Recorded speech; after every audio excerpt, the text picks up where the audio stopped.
जय हिंद दोस्तों। आज हम लोग जो है एक नए टॉपिक के साथ आए हैं रिवाइज करने के लिए। इसमें देखो पॉइंट्स बहुत हैं और कम समय में इसको रिवाइज किया जा रहा है। यह सिर्फ रिवाइज क्लास है, ना कि जो है आपको सारी चीज़ें कंसेप्ट क्लियर करेगा। आपको अगर रिवाइज करना हो तो इस वीडियो को पूरा देखिए। कई बार देखेंगे तो सारी चीज़ें याद रहेंगी। लगभग कांग्रेस विभाजन से जितने जितने तथ्य आ सकते हैं पेपर में, सभी चीज़ों को कवर किया गया है। इसमें तो सबसे पहले कांग्रेस का विभाजन कब होता है, जो क्वेश्चन आता है कि कांग्रेस का विभाजन कब होता है, 1907 में होता है। तो याद रखना, कांग्रेस का विभाजन कब होता है, 1907 में होता है। किस अधिवेशन में होता है, सूरत अधिवेशन में होता है। अगर पूछा जाए किस अधिवेशन में होता है, तो कांग्रेस का विभाजन सूरत अधिवेशन में होता है। यह कौन सा वार्षिक सम्मेलन था, 23वां वार्षिक सम्मेलन था। इस चीज़ को याद रखना, क्योंकि क्वेश्चंस कहीं से भी बनाए जा सकते हैं, लेकिन जो संभावित हैं वो सारी चीज़ लिखे गए हैं। तो कौन सा वार्षिक सम्मेलन था, 23वां वार्षिक सम्मेलन था। कहाँ हुआ था, ताप्ती नदी के तट पर, सूरत में ताप्ती नदी के तट पर हुआ था। अब इसमें समस्याएँ कहाँ आई थी, क्यों विभाजन हुआ था? तो इसमें जो है उदारवादी जो नेता थे और जो उग्रवादी नेता थे, उनमें मुद्दों को लेकर के संघर्ष प्रारंभ हो गया था, अर्थात उनमें मतभेद था, जिसके कारण जो है उदा कांग्रेस का विभाजन हो जाता है 1907 में। अब इसमें किन मुद्दों को लेकर विवाद होता है, तो वह स्वदेशी, स्वराज, राष्ट्रीय शिक्षा एवं बहिष्कार का जो प्रस्ताव 1906 में पास हुआ था, अब उसका प्रयोग कैसे किया जाए? इस मुद्दे को लेकर के इनमें मतभेद होता है, तो और जिसके कारण फिर कांग्रेस में विभाजन होता है। तो सबसे पहला जो मुद्दा आता है बहिष्कार। बहिष्कार में किस चीज़ को मतभेद लेकर था कि जो उदारवादी नेता थे, वे सोचते थे केवल पंजाब में ही बहिष्कार से आंदोलन या बहिष्कार का प्रयोग किया जाए। कहाँ प्रयोग किया जाए? केवल पंजाब में। इस चीज़ को याद रखना। जब क्वेश्चन अंदर से पूछेगा तो यहीं से पूछेगा। उदारवादी बहिष्कार का प्रयोग कहाँ करना चाहते थे? केवल पंजाब में चाहते थे। जबकि उग्रवादी कहाँ चाहते थे? पूरे भारत में चाहते थे। उग्रवादी कहाँ चाहते थे? पूरे भारत में चाहते थे। उदारवादी कहाँ चाहते थे? केवल पंजाब में चाहते थे। और आगे क्या था, जो उदारवादी थे, जो उदारवादी नेता थे, वे केवल ब्रिटिश वस्तुओं का बहिष्कार करना चाहते थे। तो पूछा जाएगा कि उदारवादी किन वस्तुओं का बहिष्कार करना चाहते थे? केवल ब्रिटिश वस्तुओं का बहिष्कार करना चाहते थे। जबकि जो उग्रवादी थे, वह संपूर्ण ब्रिटिश संस्कृति का बहिष्कार करना चाहते थे। ठीक है? उग्रवादी जो थे वह संपूर्ण ब्रिटिश संस्कृति का बहिष्कार करना चाहते थे, जबकि जो उदारवादी थे वह ब्रिटिश वस्तुओं का केवल बहिष्कार करना चाहते थे। तो उम्मीद है समझ में आ गया है कि बहिष्कार में उदारवादी केवल पंजाब में चाहते थे, उग्रवादी पूरे भारत में चाहते थे, जबकि उदारवादी केवल ब्रिटिश वस्तुओं का बहिष्कार चाहते थे और उग्रवादी संपूर्ण ब्रिटिश संस्कृति का बहिष्कार चाहते थे। अब अगला मतभेद होता है अध्यक्ष के पद को लेकर के। उग्र वो जो उग्रपंथी थे, वे चाहते थे कि लाला लाजपत राय अध्यक्ष बने। कौन अध्यक्ष बने? लाला लाजपत राय अध्यक्ष बने। जबकि जो उदारवादी थे, वह रास बिहारी घोष को अध्यक्ष बनाना चाहते थे। जबकि जो उदारवादी थे, वह रास बिहारी घोष को अध्यक्ष बनाना चाहते थे। और लास्ट में जो है, जब इनमें मतभेद बढ़ता है, तो रास बिहारी घोष ही जाकर के अध्यक्ष बनते हैं। तो अध्यक्ष कौन बनते हैं? रास बिहारी घोष। लेकिन उग्रवादी किसको बनाना चाहते थे? लाला लाला लाजपत राय को बनाना चाहते थे। क्वेश्चन आता है। फिर अब इसमें होता है जब रास बिहारी घोष बन जाते हैं अध्यक्ष, तो और एक दूसरा जो पॉइंट था मतभेद का, वो था अधिवेशन।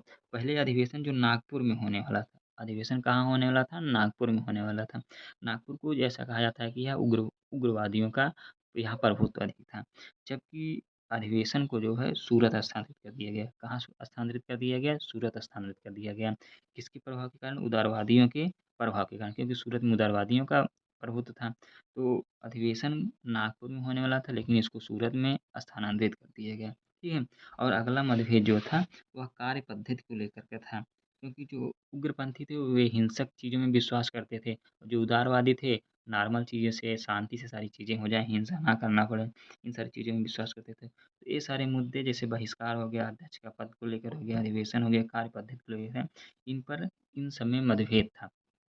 इन सब मतभेदों के बाद रिजल्ट क्या निकल के आता है? उग्रपंथी नेताओं को क्या करते हैं, कांग्रेस से 7 वर्ष के लिए निष्कासित कर दिए जाते हैं। कितने वर्ष के लिए? 7 वर्ष के लिए। तो पूछा जाए कितने वर्ष के लिए निष्कासित कर दिया जाता है? 7 वर्षों के लिए। किन नेताओं को? तो उग्रपंथी नेताओं को निष्कासित कर दिया जाता है कांग्रेस से। याद रखेंगे। फिर अब इसमें होता क्या है, इसी चीज़ का अंग्रेज फ़ायदा उठाते हैं और अंग्रेज इसी ताक में रहते हैं कि कांग्रेस कब कमज़ोर हो और उस पर घात किया जाए। तो अंग्रेज़ जो थे, वह तिलक को 1908 में गिरफ्तार करते हैं और इन पर मुकदमा चलता है और धारा 24 से ए के तहत धारा 124 ए के तहत 6 वर्ष की इनको सज़ा सुनाई जाती है। कितने वर्ष की? 6 वर्ष की। किस धारा के तहत? धारा 124 ए के तहत। किस वर्ष? 1908 में। भेजा कहाँ जाता है इनको? किस जेल में? मांडले जेल में। किस जेल में भेजा जाता है? मांडले जेल में, जो कि कहाँ स्थित है वर्तमान में? यह म्यांमार में स्थित है। इस चीज़ को याद रखना, कहाँ स्थित है? म्यांमार में स्थित है। कितने वर्ष के लिए भेजा गया? 6 वर्ष के लिए। किस धारा के तहत? 124 ए के तहत। क्योंकि यह भी क्वेश्चन आता है किस धारा के तहत इनको सज़ा हुई थी। अब नेक्स्ट क्या होता है कि जो लाला लाजपत राय थे उग्रपंथी नेता, नेक्स्ट 1908 में ये ब्रिटेन चले जाते हैं। कहाँ चले जाते हैं? ब्रिटेन चले जाते हैं। लाला लाजपत राय 1908 में ब्रिटेन चले जाते हैं। जबकि जो अरविंद घोष उग्रपंथी नेता होते हैं, यह राजनीति को छोड़ देते हैं। उग्रपंथी नेता अरविंद घोष राजनीति को छोड़ देते हैं और यह जो है धर्म को अपना लेते हैं। क्या कर लेते हैं? यह धर्म को अपना लेते हैं। धर्म को अपनाने के बाद ये जो है पौंडीचेरी में चले जाते हैं और वहाँ पर ये औरबिले आश्रम की स्थापना करते हैं। किस चीज़ की स्थापना करते हैं? औरबिले आश्रम की स्थापना करते हैं। कहाँ करते हैं? पौंडीचेरी में करते हैं। इसको याद रखना। कहाँ करते हैं? पौंडीचेरी में करते हैं। किस आश्रम की स्थापना करते हैं? औरबिले आश्रम की स्थापना करते हैं। यहीं पर इन्होंने जो है सावित्री और जो है द लाइफ डिवाइन नामक पुस्तक की रचना की। ठीक है? कहीं इनकी पुस्तक पूछा जाएगा, जैसे दे दिया है लाइफ द लाइफ डिवाइन किसकी पुस्तक है? अरविंद घोष की पुस्तक है। और सावित्री किसकी पुस्तक है? अरविंद घोष की पुस्तक है। इस तरह से देखा जाता है कि जो आंदोलन था वह कमज़ोर पड़ जाता है। क्यों? क्योंकि उग्रपंथी उदारपंथियों में मतभेद होता है, सूरत का विभाजन हो जाता है, जिसका फ़ायदा अंग्रेज उठाते हैं और विभिन्न तरह से जो उग्रपंथी नेता होते हैं, उनको आंदोलन से दूर करने का वे प्रयास करते हैं। किसी को जेल भेज कर, किसी को दबाव डालकर कोई सन राजनीति छोड़ देता है।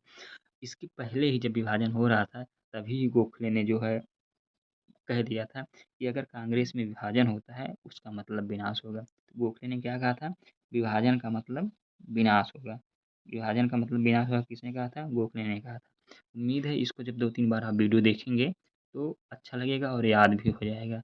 तो इस तरह से रिवाइज़ करते रहिए, कम समय में अधिक चीज़ें रिवाइज़ करिए। क्योंकि आप फाउंडेशन क्लास तो बहुत जगह से कर लेते हैं, रिवाइज़ कैसे करना है ये चीज़ नहीं पता रहता। तो रिवाइज़ इस तरह से इस वीडियो से करेंगे, हम इसी तरह से वीडियो बनाते रहेंगे, तो आपको फ़ायदा मिलेगा। कम समय में अधिक रिवाइज़, खूब पढ़ते रहिए, खूब पढ़िए।